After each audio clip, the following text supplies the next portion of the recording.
Welcome back to Driveway. Today we're going to be heading down the path of making the crossfire into its final form. So, as you can see, we're in the office again, and that's basically because any big project needs to start with planning. So the next couple episodes are actually just going to be on the planning process and getting ourselves organized for where we're going with the crossfire and what we want to do. It's like you don't want to have a vehicle and waste time and money doing something you don't want to with it. So we got some notes. Make sure I remember to say everything I need to. And essentially, we'll just start this off with the first part of the planning. So essentially, one of the things the greatest thing that you need to figure out is what type of car are you going to build, and what is your desired motorsport. There's countless different things of motorsport activities, and each one of them requires a certain setup to be competitive. So you got to make your choice beforehand, otherwise you'll be making a dragster to try to turn a corner, and that's not going to work so well. So, alright, I've actually kind of put together a Excel spreadsheet here. We'll run you through a couple little things here. I just wrote out a couple different motorsport classes. You got your drag racing, circuit racing, open road racing. That would be like Silver State Classic down in Nevada. Then of course you have the standing mile. That's your Texas mile and all that type of stuff. Then you have land speed out there in Salt Flats. Of course, rally racing, either rock crawling or King of Hammers type of thing. Then you just got your plain old street use, and so you can see the relative difference between everything.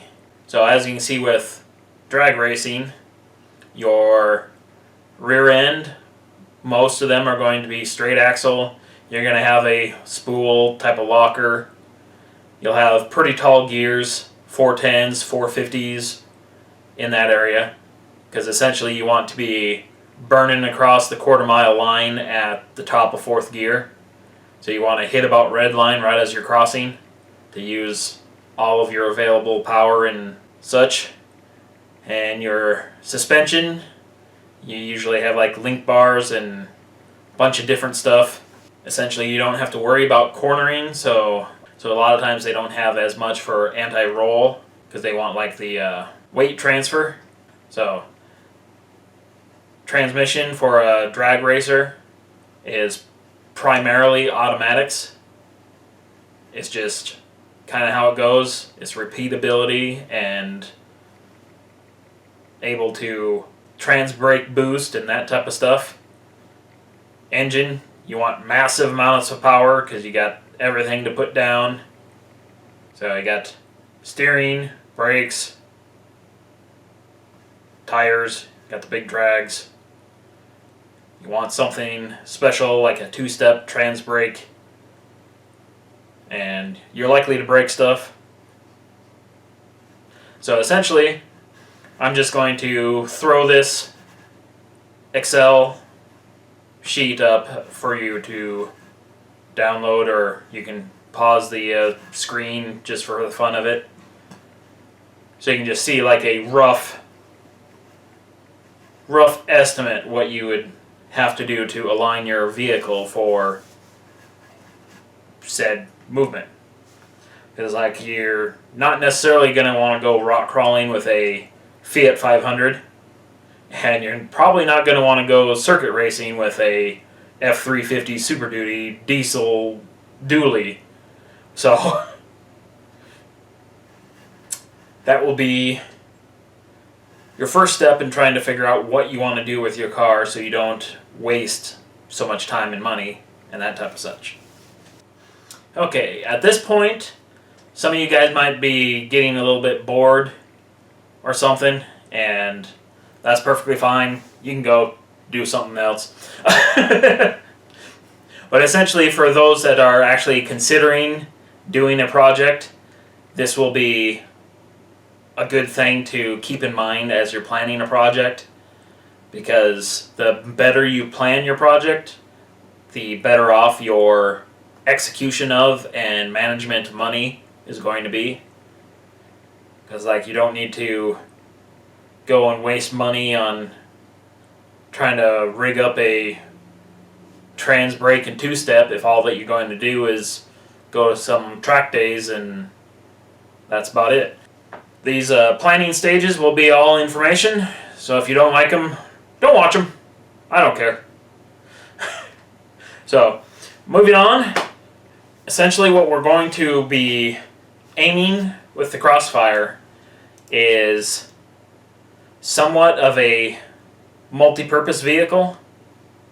It's like it's really hard to make a multi-purpose race vehicle because it won't be able to do everything excellently. So you can do everything mediocre or choose one thing to do really well. So essentially what we're going to do is make this more of a open road racing type of vehicle. And as you can tell from the sheet here, you want good low rear end. It's not as important to have lockers and all that extra stuff, because the whole concept of an open road race is to make it there within a time frame. So it's pretty much you want to average a certain speed, but after being to one with the Tiburon, I realized I wanted to go faster.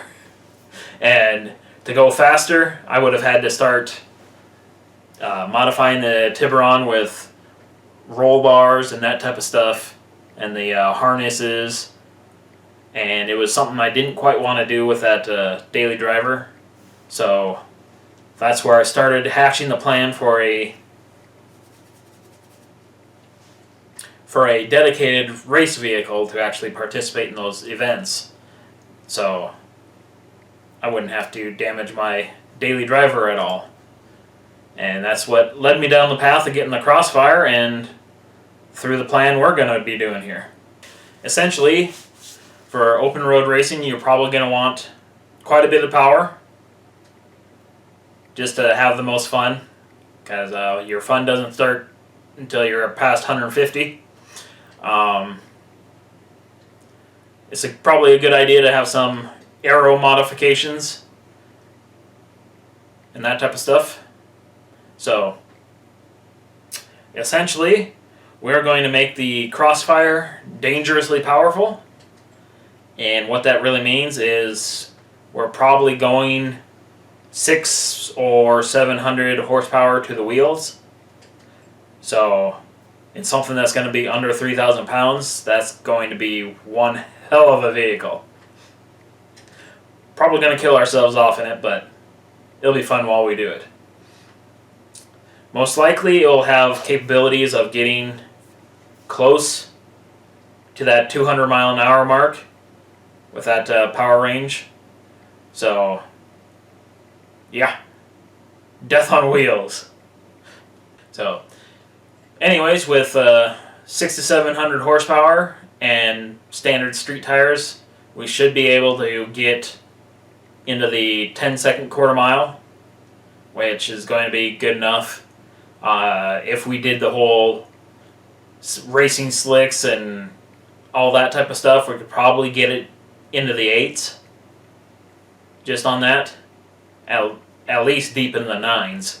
But we're going to start running into issues with the rear end if we hook up that much power, because there's not really too many ways to put an aftermarket differential in there. So we're going to have to deal with what came on the Crossfire. So we're probably just going to have to be happy with making it into the 10s on the quarter and just focus on the rest of the open road racing, maybe a couple circuit races type of thing. Do some track days. Burn some drifts. I don't know. So, essentially, this is going to be it for our episode 1. This is just a introduction to the planning stage. On episode 2, we're going to talk through the process of choosing what engine is going to work the best for us and planning from that point. So, be sure to subscribe and come back if you want to see more of that type of information. So, we will see you guys later.